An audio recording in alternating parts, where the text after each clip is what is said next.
Kompas yang kami lanjutkan, saudara. Hari ini merupakan hari terakhir kampanye Pilkada 2024 dan besok sudah memasuki masa tenang.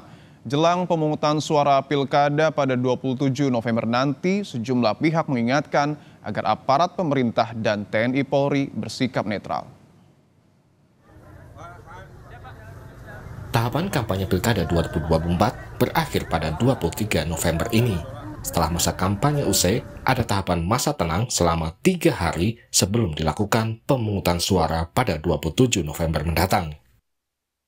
Jelang pemungutan suara, Presiden kelima RI yang juga Ketua Umum PDIP, Megawati Soekarnoputri, mengingatkan seluruh aparatur negara, mulai dari pejabat daerah hingga TNI dan Polri, untuk bersikap netral di Pilkada 2024. Megawati mengaku mendengar banyak laporan soal institusi negara yang tidak netral dalam pilkada serentak dengan mengiming-imingi sembako gratis ataupun uang. Pejabat kepala daerah, TNI, Polri, aparatur sipil negara, camat hingga kepala desa, saya serukan sebagai rakyat juga yang punya hak yang sama untuk bersikap netral dan tidak boleh berpihak. Ingat bahwa Mahkamah Konstitusi telah mengambil keputusan yang sangat penting bahwa aparatur negara yang tidak netral bisa dikenakan sanksi pidana. Wakil Menteri Dalam Negeri Bima Arya merespon pernyataan Megawati soal bansos yang dikaitkan dengan agenda politik. Bima Arya mengatakan Kementerian Dalam Negeri telah menunda penyaluran bansos jelang pilkada dan sepakat jika pemberian bansos tidak diboncengi agenda lain.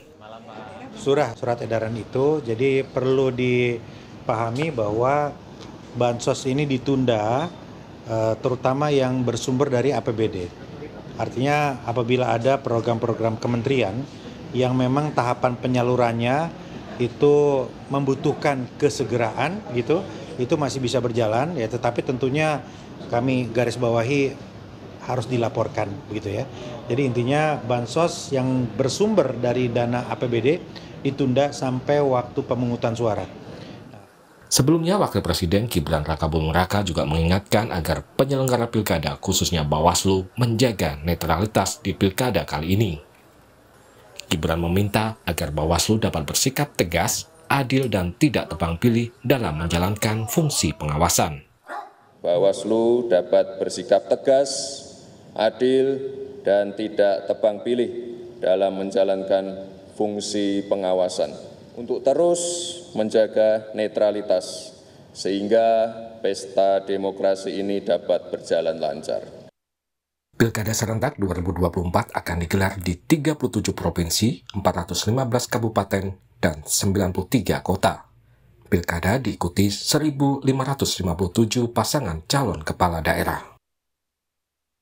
Masyarakat akan mendapatkan 2 kartu suara untuk memilih calon gubernur dan wakil gubernur, dan calon wali kota atau bupati, dan calon wakil wali kota atau calon wakil bupati. Surat suara pemilihan gubernur dan wakil gubernur berwarna merah, surat suara bupati dan wakil bupati berwarna biru muda, sedangkan untuk pemilihan wali kota dan wakil wali kota berwarna hijau.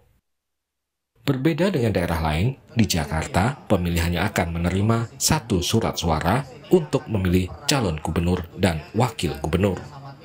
Tim Liputan, Kompas TV.